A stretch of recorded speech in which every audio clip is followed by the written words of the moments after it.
Class 6th 7th और 8th।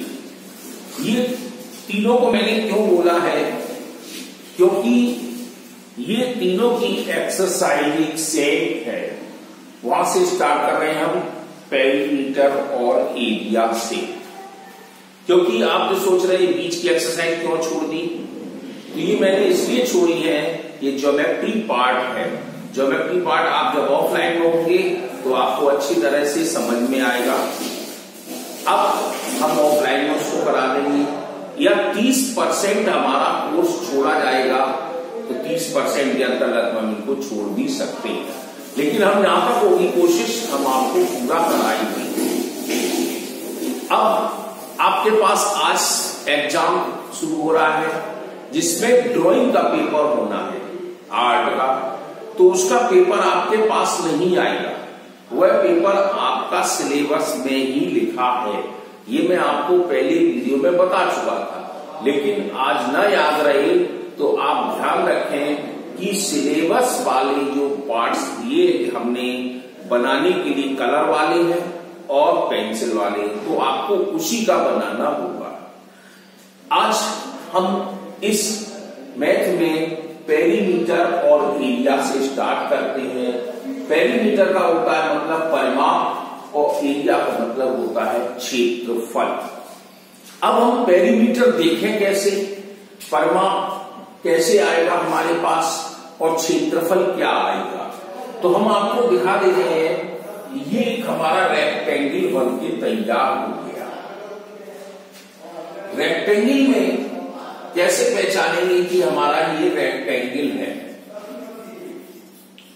आप देखोगे ये जो साइड है वो इस साइड के बराबर है और ये साइड इस साइड के बराबर होती है, तो हम कह सकते हैं अपोजिट साइड इक्वल होती है, यानी कि आमने सामने की भुजा बराबर होती है। अब हमारे पास एक नया शब्द है कि पेरीमीटर कैसे बनाएंगे, तो परिमाप देखने के लिए हमें इस रेक्टेंगल की बाउंड्री को देखना होगा।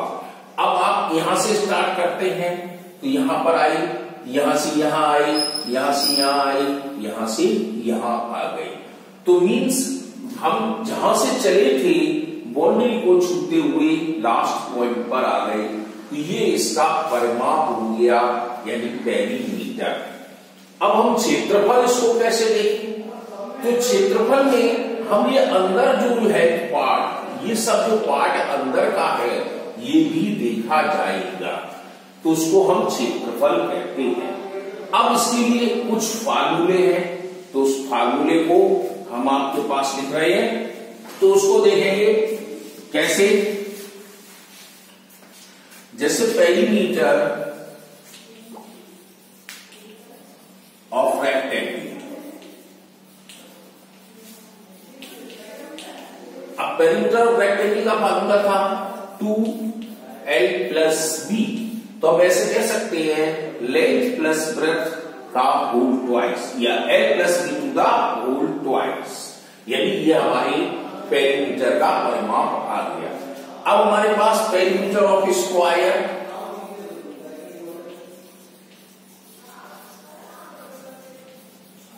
स्क्वायर में क्या होता था, स्क्वायर का मतलब था चारों भुजाएं उसकी बराबर होनी चाहिए, तो 4 × 1 साइड, यानी कि चारों जब भुजाएं बराबर हैं तो हम चारों भुजाओं को प्लस करें, तो इससे शॉर्ट में है 4 × 1 साइड। अब पेरीमीटर ऑफ ट्रायंगल,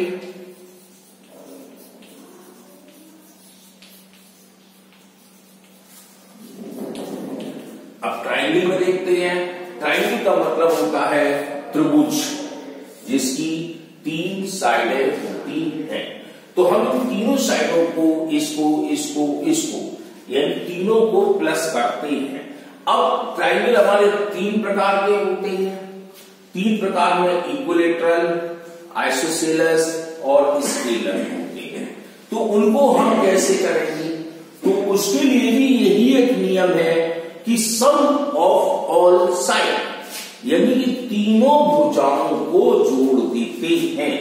वैसे आप 8th क्लास में हैं तो हमारे पास इसका और नया रूप आ जाएगा 3 × 1 साइड। तो हम यहां पर लिख देते हैं only sum of all side, यानी सभी भुजाओं को हमने प्लस कर दिया है। अब 3 चीजें हमारे पास आ गई, पेरीमीटर रेक्टेंगल की, स्क्वायर की और ट्रायंगल की। आगे बढ़ेंगे तो पैरेललोग्राम की भी आएगी, ट्रेपेजियम की आएगी, तो वो चीज आगे ग्रुप में बढ़ती चली जाएगी। पहले हमारे इस चैप्टर के मुताबिक चलेंगे तो सिंपल से चलते हैं। अब आते हैं एरिया, क्षेत्रफल। तो एरिया ऑफ रेक्टेंगल का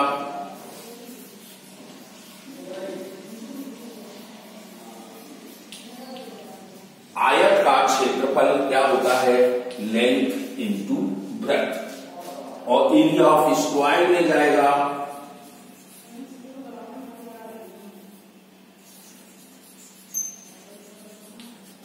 तो side square mean side into side. अब एरिया ऑफ ट्राइंगल में जाएगा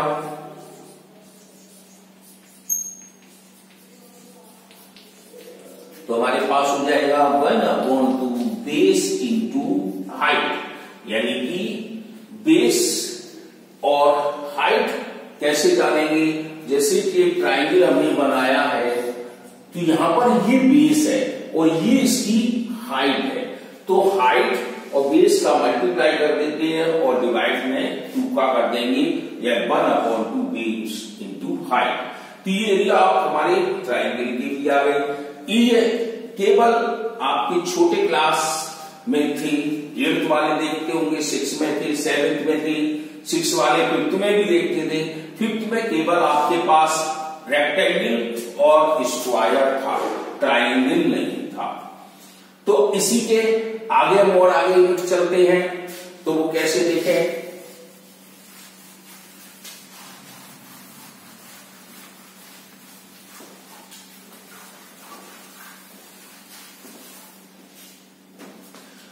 अभी हमने आपको एक रेक्टेंगल बना के दिखाया था, अब हम इसको रेक्टेंगल ना बनाते हुए एक नई डिजाइन बना रहे हैं। अब आपको देखना पड़ेगा, समझना है। तो ये डिजाइन क्या है, ये अगर मान लीजिए 5 सेंटीमीटर है, ये 3 सेंटीमीटर है, तो ये भी 5 सेंटीमीटर है, ये 3 सेंटीमीटर है। तो मीन्स आपने क्या देखा कि चित्र ऐसा था ऐसा हो गया, तो नहीं, ये कुछ नहीं है, ये रेक्टेंगल है तो ये इसी का है पैरेललोग्राम। यानी पैरेललोग्राम में भी कोई नियम है जो इसमें चलेंगे, लेकिन शर्त ये है कि इसके जो कोने वाले एंगल है वो 90 डिग्री के थे, लेकिन ये 90 के नहीं होंगे। ये आपको बस इतना ध्यान रखना है कि रेक्टेंगल में, स्क्वायर में एंगल 90 डिग्री के होते हैं कोने वाले, लेकिन पैरेललोग्राम में और रोम्बस में 90 कभी नहीं होंगे। ये आप ध्यान रखना है। कौन से? कोने वाले। हाँ, अब इसमें एक चीज और है, जैसे यहां से यहां तक ये जोड़ देता है, जैसे यहां से यहां तक ये भी जोड़ेगा, तो ये डायगोनल बोले जाते हैं। हिंदी में इसको विकर्ण कहते हैं। अब जैसे ए लिखा, B C D, A B C D, ये केवल आपको समझने हैं। जो फार्मूले लिखे थे वो आप केवल कॉपी पे उतारेंगे, तभी आप सफल हो पाएंगे। ये समझने हैं किस तरह से। तो हमने ए से सी को डायगोनल को जोड़ दिया, तो हम डी से बी को भी जोड़ेंगे। अब आपने देखा कि हमारे पास यहां जो 90 का था, तो अब ये देखो 90 का हो जाएगा। कैसे? ये 45 का ये कट जाएगा, तो 45 का ये भी कट जाएगा, तो ये ट्रायंगल की एक शेप में आ गया ये पोजीशन में। तो ट्रायंगल का आपको मालूम होगा, ये फिर में पड़ा था 7th वाले 6 में पढ़ा था। तो मतलब और ज्यादा पढ़ते चले आए हैं कि तीनों एंगलों ट्राइंगल को अगर हम प्लस कर देते हैं तो 180 डिग्री का बोला जाता है।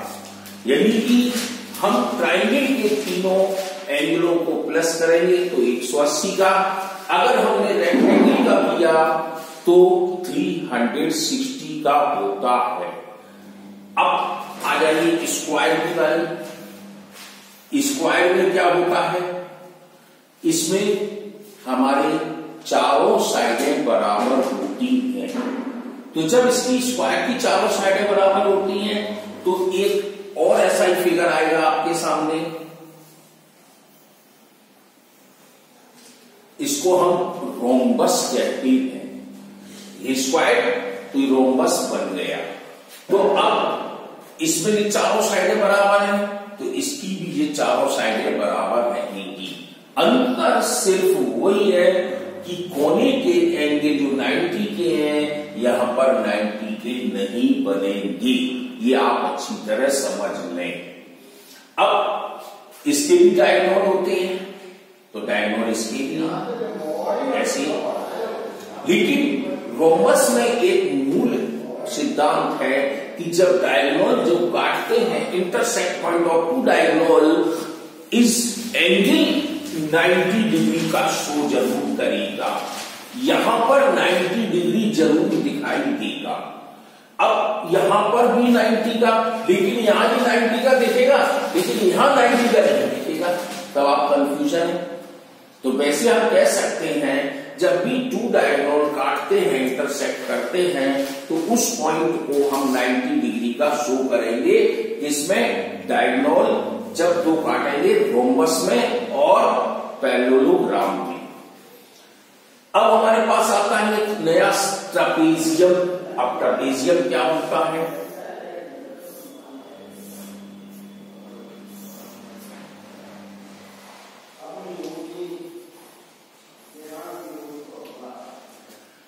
आपने देखा कि इसमें भी पैरेलल साइड है। तो दो पैरेलल साइड कौन कौन सी, ये वाली और ये। यहां पर हम देखते हैं चार, देखो अपोजिट साइड पैरेलल थी ये वाली, यहां पर भी हमारी कोई थी। यहां पर क्या है कि एक साइड पैरेलल रहती है, एक पैरेलल नहीं होगी, वो इंटरसेक्ट साइड होगी। अब ये साइड पैरेलल हो गई, ये ट्रायंगल का शेप बन गया, इसी का नाम यहां से हो गया ट्रापेजियम। लेकिन जब ये बना तो जो ये हिस्सा बचता है तो ये या तो ट्रायंगल शेप में, सॉरी पैरेललोग्राम शेप में हुआ या रोम्बस शेप में हुआ। तो ये चीज आपको विशेष याद रखनी है। तो ये आप अपनी किताबों में तीनों लोगों से मैं कह रहा हूं 6, 7, 8 से अपनी किताबों को आज खोलना, इस चैप्टर को निकालना, इस चैप्टर को निकाल कर ही आप समझ पाएंगे। कल से हम इनके आपकी एक्सरसाइज वर्क वाले जो भी क्वेश्चन है वो शुरू कर देंगे।